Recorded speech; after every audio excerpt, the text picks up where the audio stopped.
Hey Camp Pros, it's Travis. This episode of the CampHacker Podcast is brought to you by our 5-Minute Fridays program. We know that professional development is going to be a challenge for many camps this year. That's why we've expanded the number of podcasts that we're offering. We want to get as much stuff to as many people as possible.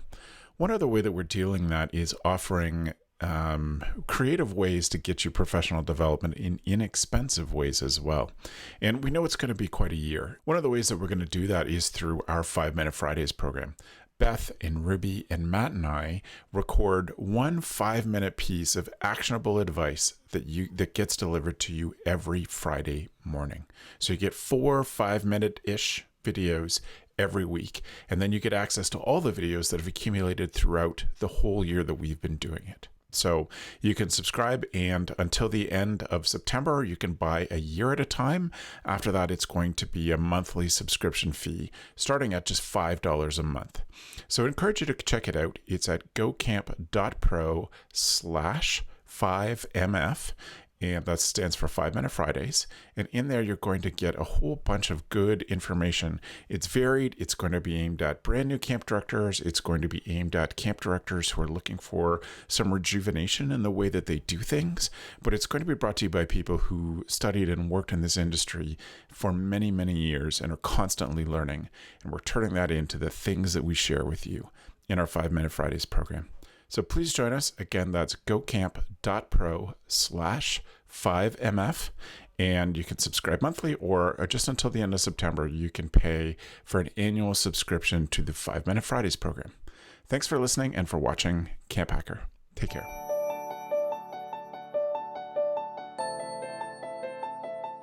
Hello, Camp Pros. Welcome to the Camp Hacker Podcast. I'm Travis Allison. Today we are talking about what we've learned in the last 6 months. We're so glad you're here back in this 10th season of the CampHacker Podcast. As I said, I'm Travis, and I am a marketing and strategy consultant for summer camps, and I help camps translate what they do so that families insist on sending their children to summer camp. Hi, my name is Chris Hudson. I am the camp director of a little camp known as Camp Highlight. I'm delighted to be here. And my name is Gabrielle Rail, and I work at Camp Waro. And Camp Waro is an all-girls sleepaway camp where we focus on creating a positive female community. And we do that in French and English. And my name's Joe Richards, and I'm the executive director at Pierce Williams Summer Camp and Retreat Facility, which is part of the United Church of Canada's 50 camps across Canada. And we do good things. Normally, just not this summer. Sad. And thus, why the topic today. Yeah. Well, I want to officially say a couple of things. I want to officially say that Deanne is going to be moving into a guest role. He'd be in and out. He said he'd help us out whenever we need. And that means that we have space to welcome Chris in full time. You may remember that Chris was with us last season, and talked to him a little bit about his camp then, but I wanted to spend a bit of time today with you, Chris, and just talk about your own camp story. How did you get connected to summer camp? How did I get connected to summer camp? So the long story is that when I was 7 or 8, my parents sent my older brother to summer camp. And when he came back, instead of tales of wonder, he told tales of horror. Yes. Counselors throwing kids into snapping turtle pits, like all sorts of hideous stories. And I swore that I would never go to camp. It wasn't the place for me. So flash forward, when I was in college, I got connected to, as part of a research thing I was doing, I heard about this camp for siblings of cancer patients, a camp for cancer patients. And I was trying to get people on campus to go, and they were like, "Are you going?" And I was like, "Sure."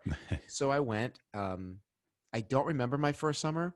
I am still friendly with a lot of my kids from that summer, and they tell a story, but at this point it's a legend. Like, apparently I showed up, I didn't have a pillow or shoes, they say, and I burst into tears. Like, I don't know if any of that's true.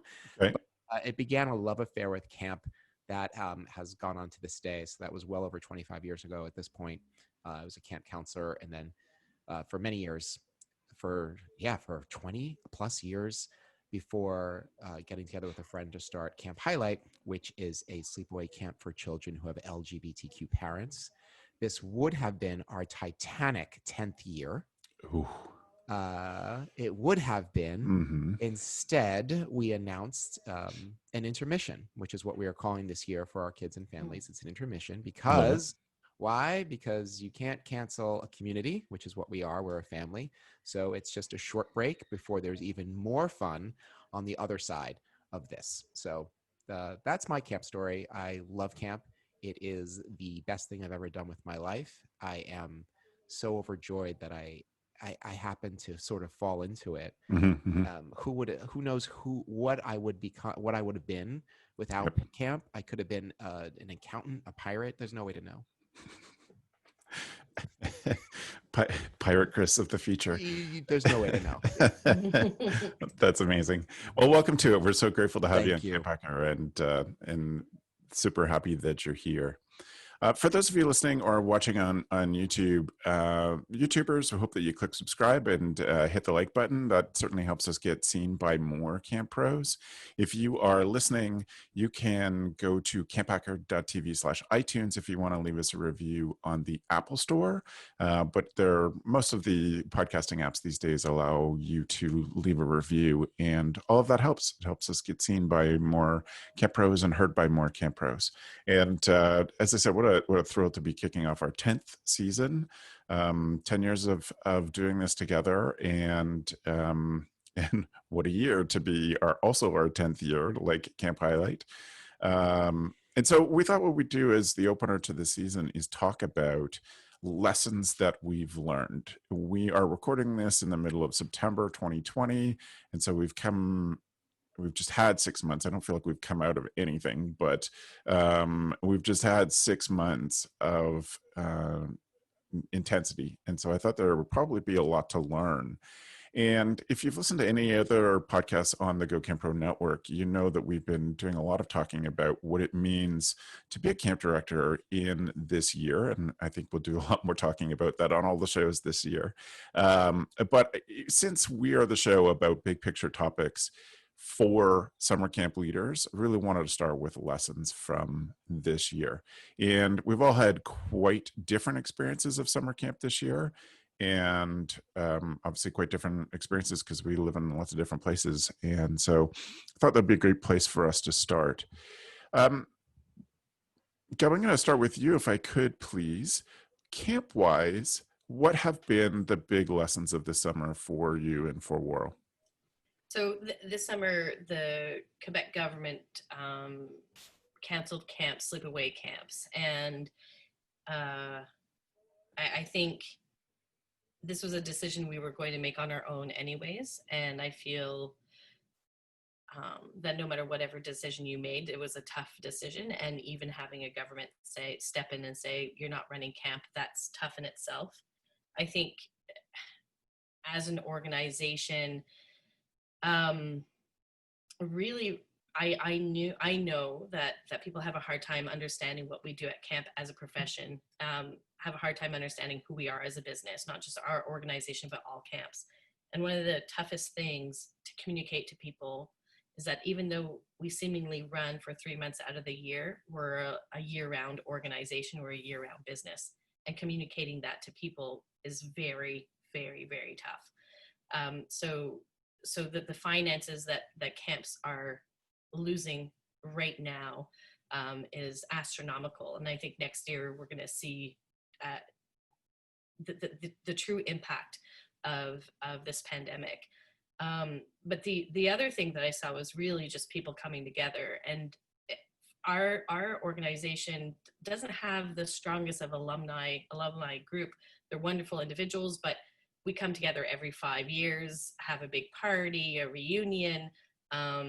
It's not much more than that, than some people showing up for opening day or closing day to help out with luggage. And this year, alumni came out of the woodworks to assist us. And the only comparison I can have, personal comparison, is when I was in college, I played rugby, and our coach decided, and we were undefeated and nobody had ever scored on us. So we were the top of the top, and we felt pretty good about ourselves. And he decided we needed a little bit of maybe just being a little humble for for the position that we were in. And there so happened to be a team, a professional team from Boston that was in Montreal at that time that was going to play another Montreal team. And so we were 17, 18, 19-year-olds.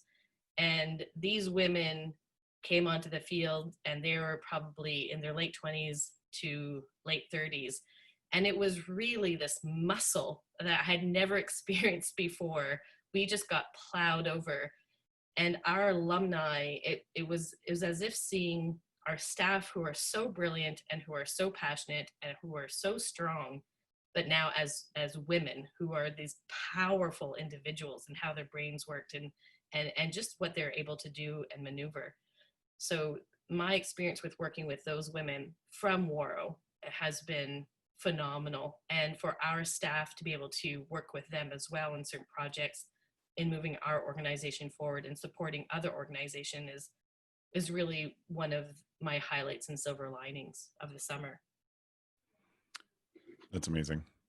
And I know that you ran some interesting stuff this summer, which I want to come back to in your lessons from that as well.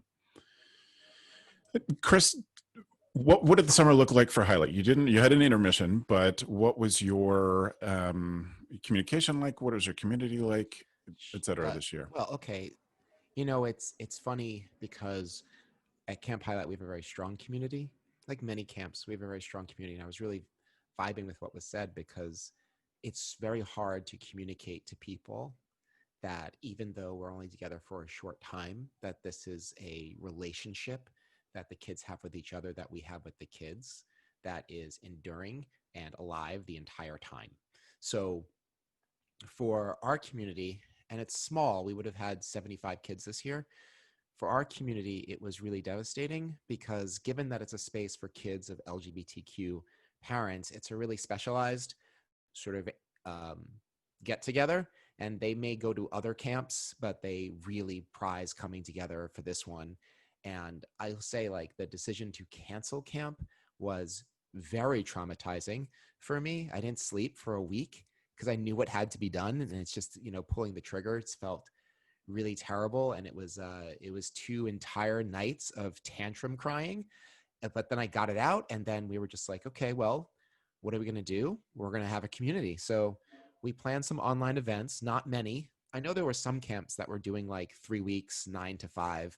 Yeah, we were not that camp. I could not imagine putting that together, just because I was really aware that me and the other directors, we just didn't have the bandwidth, like what was going on in our own lives, and trying to cope with in the middle of a pandemic. A drag queen said something that I heard, and I love this. It's like, it's not an artist retreat, it's a pandemic. And I love that. And let's not use this time to think about how to make all of our systems better or recreate something so cool. Like, we wanted to give our kids the community that they've come to expect. So we did it over 3 nights. It was an hour and a half a night. And honestly, going back to like what I learned, like, camp is enduring. It's not a place. It really is a feeling. And when we got the kids together, and there was a whole technology piece, which we could have an entire episode on getting that together. But when we brought the kids together, they were so happy to be there. Now, just think back to every Zoom meeting you've had since March and how much you've hated every single one of them. These kids were so thrilled to see each other in little tiny boxes and like waving furiously to each other, because I muted everybody. Just so happy to be there. And then on the last night when we did a talent show, we broadcast it, like we live streamed it, so there wasn't a lot of interaction. But in the comments, they were loving on each other, loving on the videos that they had sent in. And what I learned really is that, and I mean, I guess I've known this over the past 25 years, is that this is such a powerful thing for people. And sometimes, like, swept up in all the various jobs and hats that I wear, I forget sometimes how important it is in the lives of children and their families. Yes. We are still getting email from parents being like, that 2 nights that my Mhm. kid was on there, they're still talking about it. I see them like sighing to themselves and smiling. I know they're thinking about it. And this is something that we did, and we did it for 3 nights in July, and it's now September, and people are Amazing. still thinking about it. And that's the power of that humbles me often, quite Yeah. often. Yep. That is amazing. I think, and I have some bigger thoughts about lessons from the summer too, but I think that one of the things that has been reinforced in so many ways is the power of the community of camp. And even also that we never really understand the impact that we have. It is a rare, and I think one of the great positives of a season like this or a special event happening, that you get a true understanding of the impact of what happens at your camp. Joe Pierce Williams has been through a lot, and you've been working incredibly hard on doing stuff for the summer. And there's lots of lessons that I want to pull apart from that. But overall, first of all, what happened for Pierce this summer? Well, I still don't know. I don't know what happened. I think So honest. I Yes. love that. So honest. Keep it real, Joe. Go. and I think that what happened is we made a choice slightly before the government made the choice for all overnight camps not to run. And so we went through all of the motions of being like, this makes no sense. We can't do this. We don't know how we would do this. And at the same time, you're losing all of your income. And so what happened to us is we needed to figure out ways to generate and be useful to the community, a new community to us. So what happened to us is we canceled overnight camp, but then we became a migrant worker quarantine facility for seasonal farm workers. And they would come and do their 14-day quarantine that the government of Canada mandates at Pierce Williams. We just saw what we believe to be our final group of 24 Jamaican ladies off this morning. But other people saw them off. I was in my house and waved to them. But and I think what happened to us is that we had a lot of plans in place with Canada Summer Jobs, which was a grant program, and then we heard about this student volunteer grant program that was going to be really awesome and amazing, and then that sort of went down the wrong pipe, and everybody choked on it, and and we all spit it back out because and so we for us it was we had some staff on site, we had some staff working virtually, and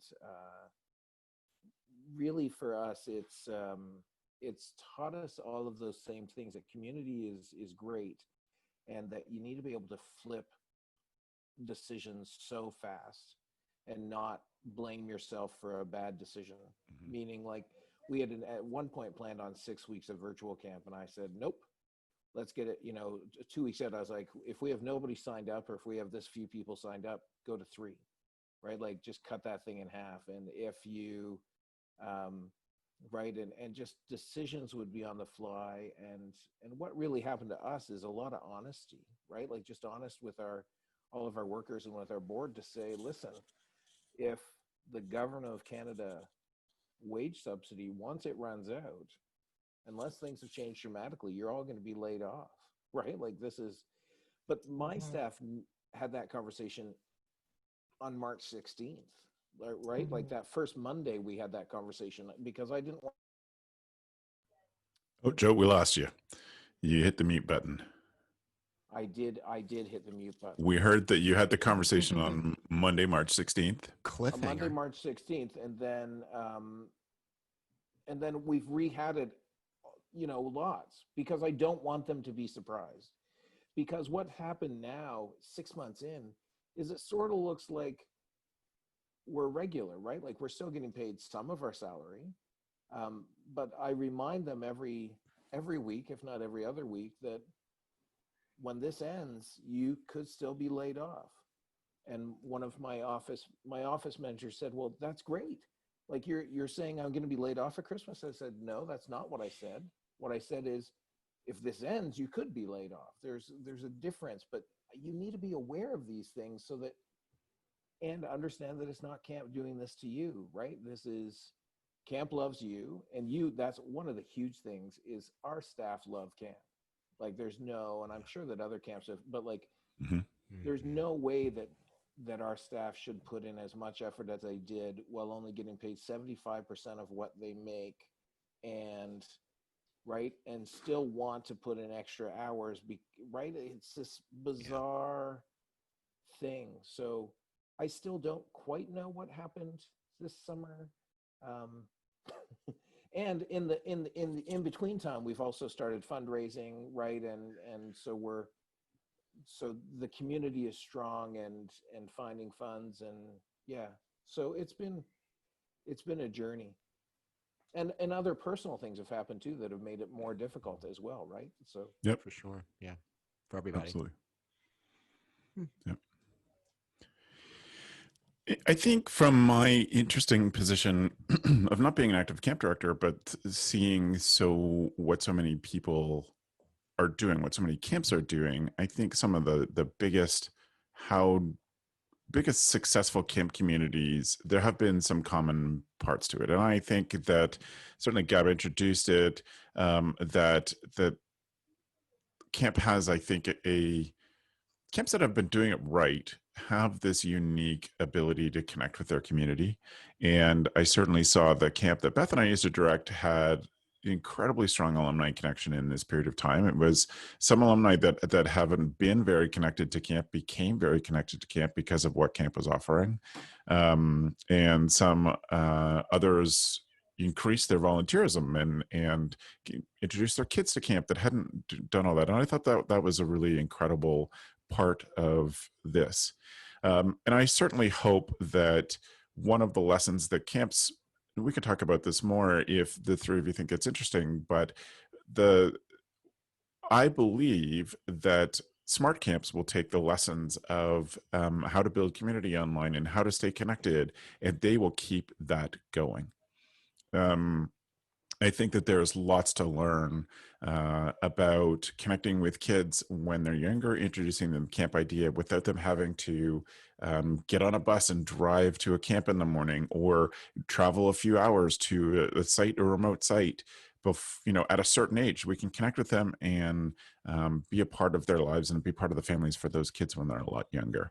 There's a lot more to explore from that, and I'm sure we'll spend some time over the year talking about what the big lessons are and the things I think will make it successful. But I think that there's a lot that camps can take away from a very hard summer.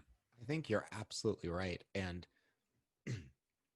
I want to say that camp is typically a place that is, I don't want to say anti-technology, because I think the last 10 years have seen a real movement into sort of ingratiating camps into especially social media.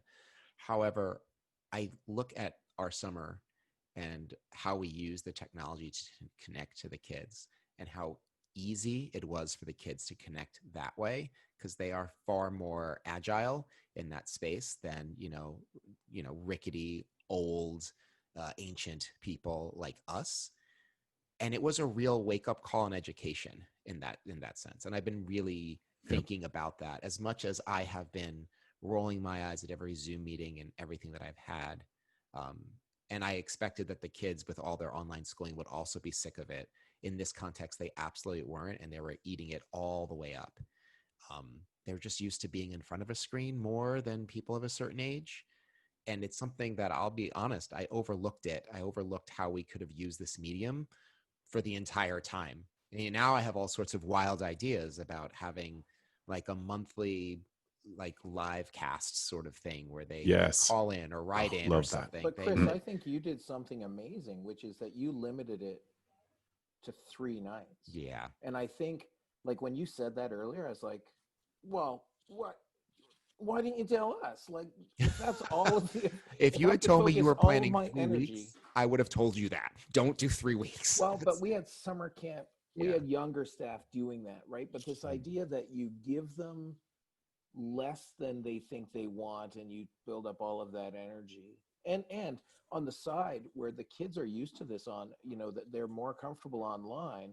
The other thing this has done, One of the things that happened at Pierce is we started something called Alumni Video Interviews. It's a great name. Feel free to steal it. And and so what we did is I chose, based on Lifehacker, this is how I work questions, sort of the same 10 or 12 questions. And I just ask alumni in a video interview the same 12 questions. And because everybody got more familiar with technology during the pandemic, I can have 70-year-old alumni who will hop on a video call with me, and I'll be able to record and put it up on our YouTube channel as an alumni video interview. And they'll talk about the power of camp in 1960 and 1965. And that's been, I think there's a lot of benefit that has come out of this.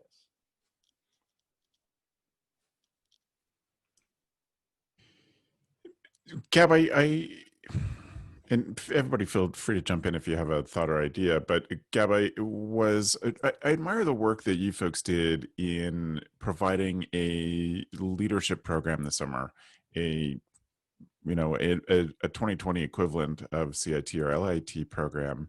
And I think it was incredibly creative. What really worked for that program for you? Well, I think so.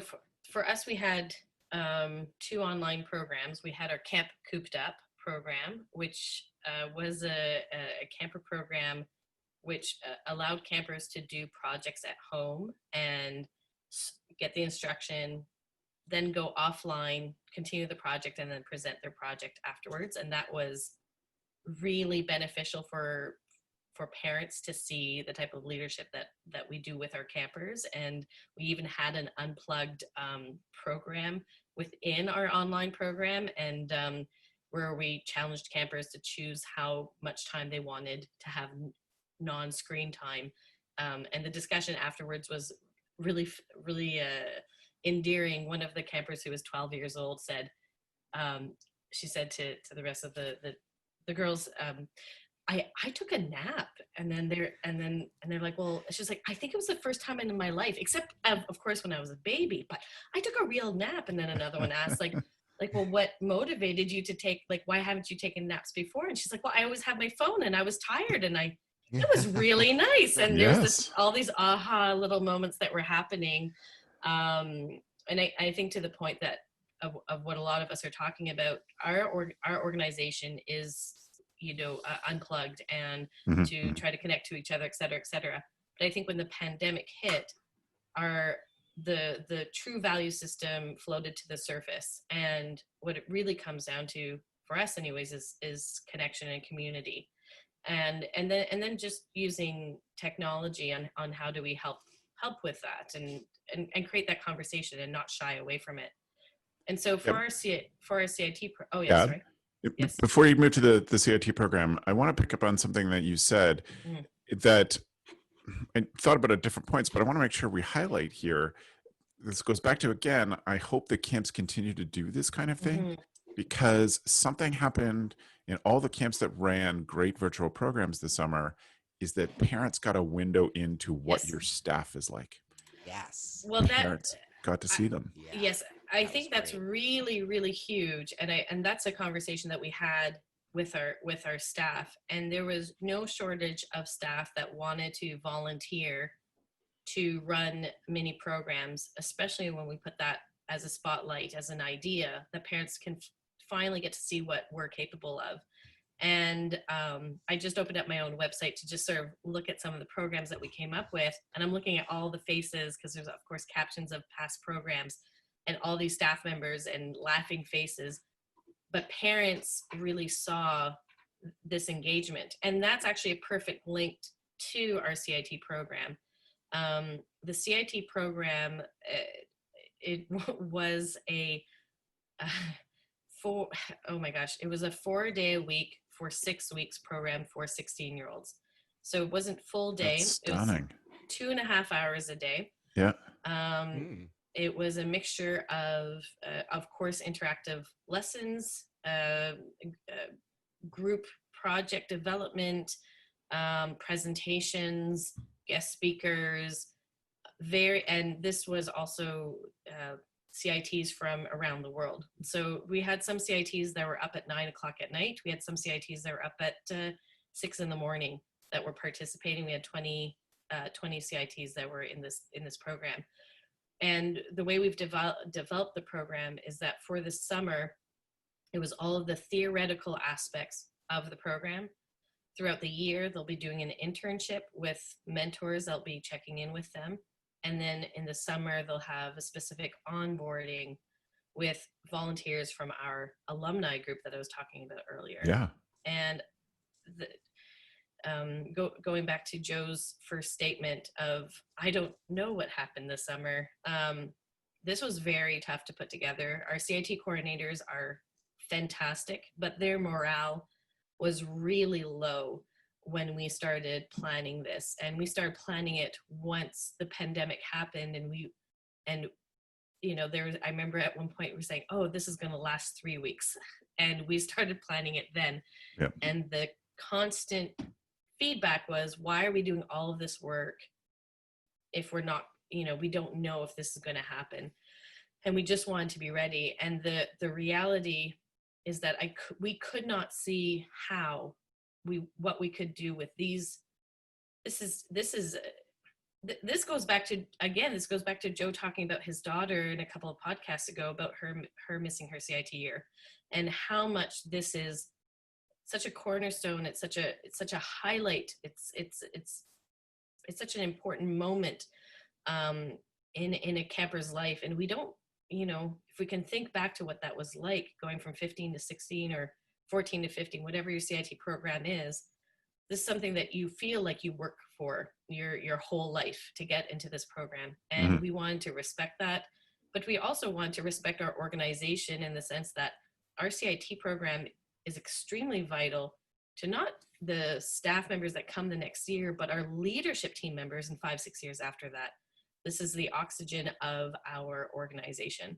And we wanted to put importance into that. So the program itself was fantastic. I think the knowledge, what we learned out of this program is that we feel that these CITs have such a grasp on the theoretical higher than other CIT years. And the connection that they experienced just felt like a connection that they had during a CIT at the end of the summer, like other summers, the inside jokes, all of those things. Yep. Obviously, there's going to be some major challenges, but we're not going to know what those are until we meet them. So I'm just grateful that we were able to put it together. But it wasn't easy, especially for our CIT coordinators and the work that they put in, and for our CITs. But they all jumped in, everybody 2 feet in, every single person, and not one CIT backed out. And they had to commit 4 times a week for at least 2.5 hours. And then they had work in between that time to complete. And they all did it. That's amazing. That's so great. So I wonder, any other big picture lessons for you about camp that will apply, lessons from the summer that will apply going forward for any of you?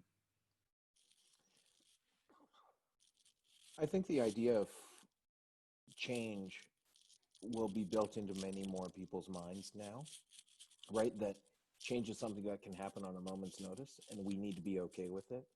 There are many camps that I've worked at in the past where change is a very dangerous word to camp directors or staff if they've done it the same way for 100 years.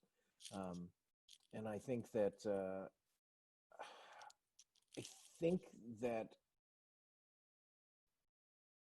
people will, if we can properly move forward, I think that people will understand that summer camp matters, right, in the lives of children in a way that we've never done the best job at putting our finger directly on it. But summer camp matters. And summer camp matters to CITs. Summer camp matters to an 8-year-old who comes from a family that, that home might not be a safe place for them. Summer camp matters to young staff who are working and growing at camp, right? Like, it is just it's something that without it, I think our society would be missing a giant part of itself. right? My camp director was part of a training at Western University last week, and she said out of the 36 people in the room, only one person didn't attend summer camp. And that was professors, that was teaching assistants, and that was essentially orientation leaders, right? So Yep, the very majority of interesting. them, yeah. And that's the same thing. I know you know this, Travis, but if you work in a religious camp setting like Pierce Williams or Presbyterian camping, or the majority of leaders in the church got their start at camp. So the United Church Canada is huge that way. Like when you're at a United Church event and you ask how many people have gone to camp, it's easily well over 75% of the room. Mhm. And I think that's one of the big things that we understand. We, the four of us, right? We understand that summer camp matters, but how do you get it across to somebody who doesn't understand in a better way? I don't know. That's a question that I've been trying to answer for a very long time. And I think a lot of people, I think you have to just go to understand. The thing that I walked away this summer from, and this is something that I'm embarrassed to say from doing this for 25 years. I'm embarrassed to say that this is something I'm just keen on in the last 4 or 5 years, is that how important camp is in family constellations. Like we are an extension of the parents, not necessarily like an authoritarian sort of way, but for a lot of our parents at our camp, we are part of the constellation of what they do, how they raise their kids. And especially with this summer, between the pandemic and all the social uprising around the country, a lot of the parents were telling us how thankful they were we were doing digital camp because they wanted the children to process this with the people who love them. And again, I keep waking up to this every year for the past couple of years, is that that's an extraordinary responsibility. We have so much responsibility raising other people's children. And, I think when I started this, I was much younger and I thought a lot of it was like we're raising people's children, giving them messages of love and community and togetherness, like in spite of the parents, perhaps in spite of what's going on at home. So to be part of that, to be part of a team with the parents, like sort of struck and humbled me again. And the kids came and they were ready to discuss Black Lives Matter. They were ready to discuss police brutality. I mean, as young as the 8 and 9-year-old group, we're talking about Ruby Bridges and building links to what is happening today in the news. And they were you could see on camera, they were so excited to talk about this stuff because they learned it and they felt it and they knew that the people in the room would talk back to them about these things that matter. And it's so amazing. And so I think going forward, and we tend to be like a politically minded community anyway, but going forward, like really pulling in what's going on in the world, because our kids were ready, willing, and able to talk about it. One last thing. So at our camp, we have morning meetings where it's like community time. They get together and they talk about a topic. Usually it's like responsibility, cooperation, communication, etc. So this year with everything that was going on, like for each of the 4 age groups, they were discussing racism and anti-racism, appropriate to what they could handle. So it was only supposed to be 45 minutes to an hour. And so after it was all over and said and done, and I just called the night a success. I looked at my Zoom, because we had all the accounts, and I saw that one of the account links was still active. So I just dropped in to see what the teenagers were doing. And they were in hour 2 of making lists of how to be more anti-racist in their community. And I was like, hey, everybody, like we ended an hour and 15 minutes ago. They're like, we know, but we're not done. We have more to do. And that was so powerful to me, is that by providing this space and letting them know that it's okay to talk about the things that matter to you, they absolutely did it. And that's the phenomenal thing about camp, is that not that we don't think about it, but I know I'll speak for me. Sometimes I forget that the space that we create, like Joe was saying, is so unique and so necessary. I think, Chris, that one of the things that scares me about what happened this summer is the whole Black Lives Matter piece, because I'm looking around just so I know where I live. I live in like the Bible Belt of Ontario, and my camper population represents, where my kids come from. And so the question starts to become, well, next year, how do we address those things in a mainly white camp, right? Like, how do we, I was really happy to see the United Church Canada, our general secretary is the highest paid position in the church, and they elevated Michael Blair to that position, who's a black man, and I've known Michael for a few years, and that makes me really happy. But like, this is the thing where I think that camp this year, not having camp, because here's the thing, because when camp happens, oftentimes our staff aren't connected to the internet, right? So all of these social movements, the social movement that has gone on, would our staff have missed it, right? Missed important parts of it? Or would they have just gone home, our staff gone home on a weekend and been like, what the hell, what's going on?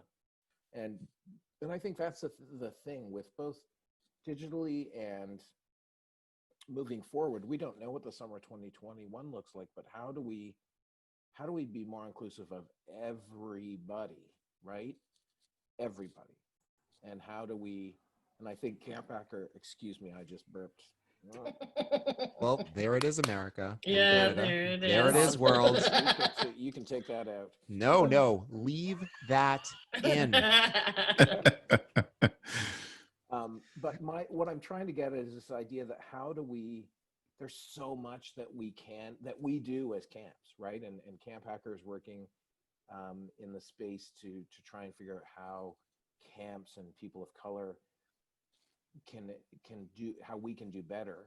And right, I always think about these things in the microcosm that is Pierce Williams. Well, how do we do better in 5 days, right? Like when campers come for 5 days, what do their parents expect? What do their, right? It's though, that you're asking the big questions, and that could fill an entire separate podcast. I think the question of how, like, our individual camps or one's individual camp can address that, again, can fill entire, like, day-long trainings. But I think the point I want to underscore is that camp is the place to do it. So, I mean, that's the answer to that question. Like, how we're going to do it, fine. But I think the conversation about is camp the place has been closed. I think it is absolutely the place to do it.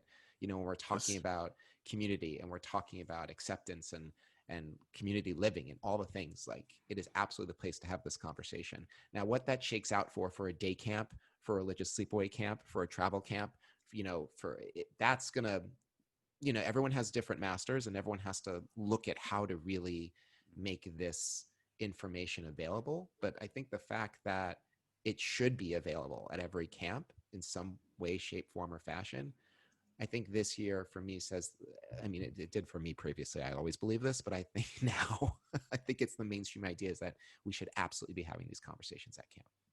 And I hope that one of the outcomes of this year is that that as a camp community, we stop this habit of reiterating over again, like, camp is a place apart from the world.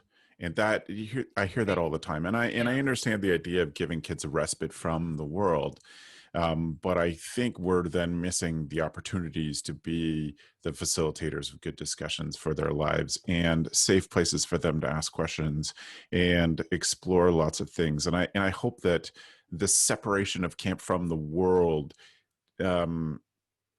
decreases as a result of how camps have been connected to their kids throughout the year this year versus having their kids come for the time of their session and then no real communication until they come back again the next season. And the harmful narrative that our camps are impervious to what is happening outside of the world, that racism doesn't exist here because it's camp, or homophobia doesn't exist here because it's camp, or sexism doesn't exist, et cetera, et cetera, et cetera. it's no longer naive, it's harmful. And well, it's always been harmful, but I think it was pegged as naive. So just having that awareness that your organization isn't impervious to those pieces. We're part of society, we're part of that community. There isn't a filter, but to Chris's point, camp is the place to do that, and we have that opportunity. And I think with what Joe's saying about how do I do that next summer, well, we do it now. We bring in our staff now, we talk to our staff now, we invite them in on these conversations right now, and we ask them, how do we do this? And it is our responsibility to our staff and say, this is our collective responsibility. Let's have these conversations now. And to address specifically, we are, we're in the Bible Belt of Ontario. So this is our reality. So how do we approach this? And how do we make this a conversation that's no longer an awkward conversation? Let's embrace our awkwardness and talk about it. So many places we can go, and I Right. hope that we spend time on them, and I intend that we spend time on these this year. I want to thank you all for sharing your ideas and your experiences, and being the kind of camp pros that are open about their fears and challenges and all of that. I love that about all of you. I think that's such a great part of the camp community, that those who are willing to be open and vulnerable and share their experiences. So thank you to the three of you for that. What I want to do now is take just a second and switch gears. If you're new to the CampHacker podcast, we ask each of our co-hosts to bring something that they feel makes them a better camp director. And so I'm going to move us on to our tool of the week. So we're excited to talk about some of these things. It's going to be a definite mode shift from the big topics of the first half of the show, but we're going to shake it out and get ready for the tool. Chris, I'd like to start with you. What is a tool that you think everybody should use, make them a better camp director? Okay, I'm about to blow everyone's mind. Okay. Here we go. Hold directly onto your seat. So I discovered this earlier in the summer when we were in true quarantine, but zoomjam.org is a website where they detail and explain a bunch of games that you can play using Zoom as a vehicle. So Not perfect. games that you play on Zoom, but games that you play. Zoom makes it possible. Oh, And cool. it's so way cool. It's just got lists and lists of stuff, and some of the games are hilarious. There's this one game, I can't remember what it's called, but like you get like the four of us are on a Zoom call, and then we everyone is tasked with like calling someone on the phone, giving them the link, and then getting them on, and we have to try and get to 100 people on the call as quickly as possible. It's little things like that. I played one with my friends called Class President, which is like this, everyone on assumes the role of someone, and they're all vying for class president, and it's a debate, and like scandals come up and they have to role play through it. And it's a way to make Zoom fun, and also to mix it up. So many of us have been on these calls, and so many, and especially camp directors, are looking for ways to create community and have fun and create memories. And if you just scroll through Zoom Jam, some of it can accommodate like only like 4, 6, or 8. Some, like I mentioned, can accommodate far, far more. But use what you can. And also, it sparked my own imagination to think outside of these boxes that we have on Zoom, and to really embrace the technology and not lean away from it or simply tolerate it, but use it to make our jobs, what do we do? I always say, like, I'm a professional clown, like pretty much, like I create fun for children, and I'm glad to have another tool to do that with. Perfect. Thanks, Chris. Sure. Joe, what's your tool? Thank you for asking, Travis. My tool of the week is actually two tools, totally separate. The one is more of an idea and a brand new thing. The first one is a scroll saw. People on this podcast may or may not know that I do wooden name tags for all of my camp staff, and I do that on a scroll saw. I sketch it out by hand on a piece of wood, and then I cut it out and sand it and go from there. What I've learned during the pandemic is that I bought 4 scroll saws because you can double scroll saw. No, you can't. You can only use one at a time. But I now own 5 different scroll saws because you all need a hobby. We all need a hobby in our lives that makes no sense.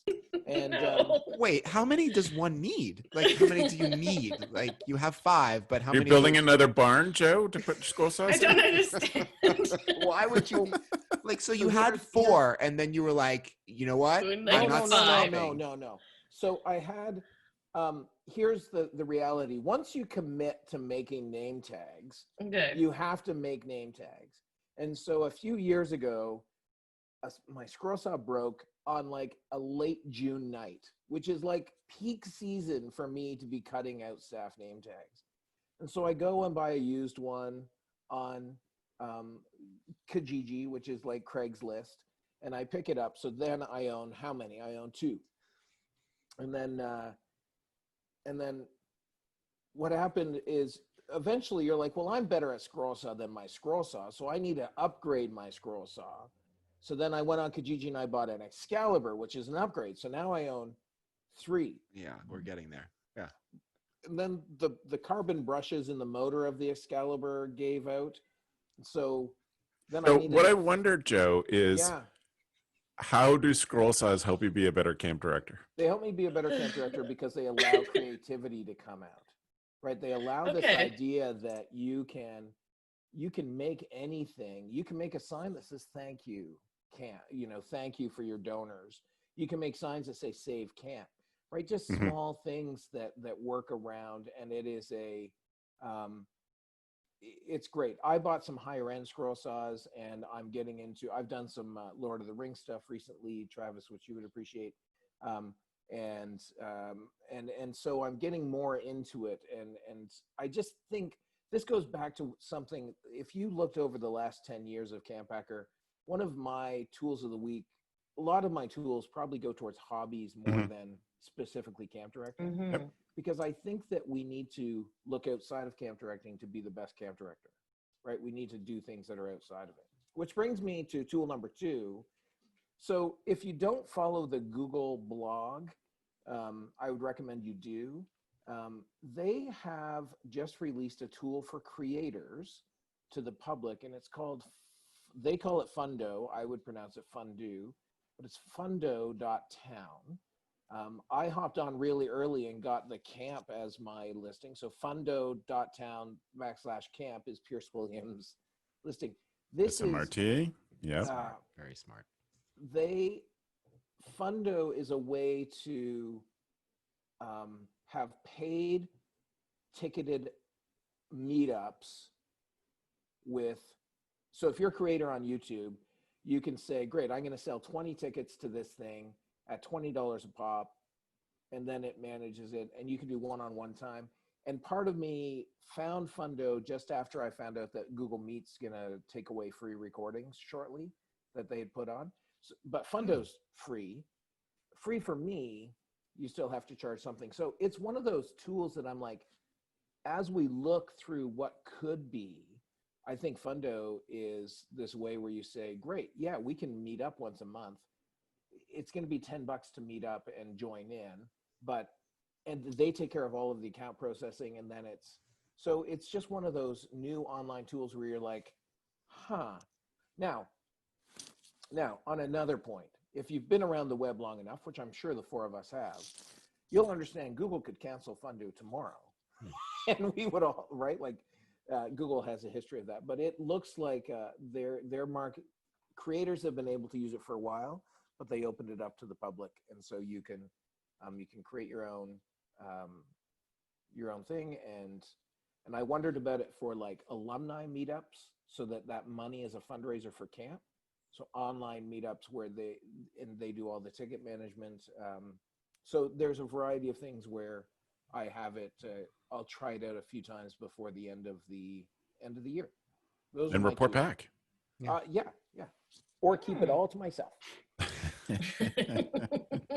And just spend your time talking about scroll saws. Classic. Okay. I could talk. Yeah, Jen, my much better half, has no understanding why there are 4 squirrel sizes in our garage. She's not the only one. She's not the only one. I'll tell you that right now. Joe, you've become that dad. The dad of weird things. No. Yes, my father. It's planes, and he is obsessed with Japanese planes, and he's not like an airplane, but that planes would. And I also totally had airplane in my mind. I was like, no, man, I your know, dad owns that's a why big I shop. corrected it. And also just rescuing wood wherever he can, Yeah, and he has to sneak it in. So my mother doesn't see, and he just keeps building buildings and buildings to hold all of his tools. So, It's all good. your story is very familiar. Yeah. Oh boy. Huh. Gab, can you tell us your tool? Yes, mine's called Mini Club Social /Flow, and basically this is just a cool little site that you can sign up and join different groups in doing almost like parallel play or parallel work. And the /Flow is so that you can actually just do parallel work. And there are 55-minute sessions, and you sign up and you meet 3 or 4 other strangers that just need to get work done, and you share with them at the beginning of your workflow.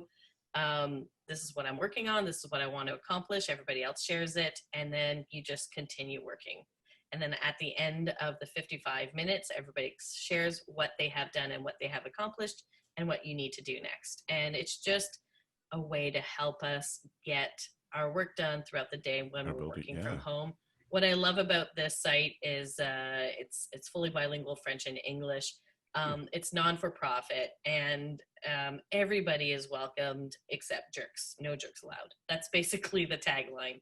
And it's super easy to use. I just think it's just really, really cool.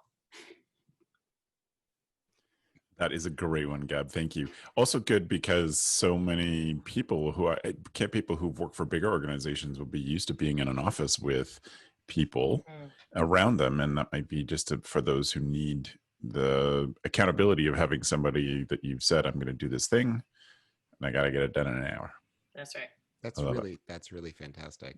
I once had a friend who'd send me a list of things he had to get done. And if he didn't get them done, he would have to pay me. Ooh. Whoa. I know. It was really great. I love that system. So I had to check in with him and be like, so did you get those reports done? Because if not, I think you need to Venmo me. So how many bandsaws have you purchased since?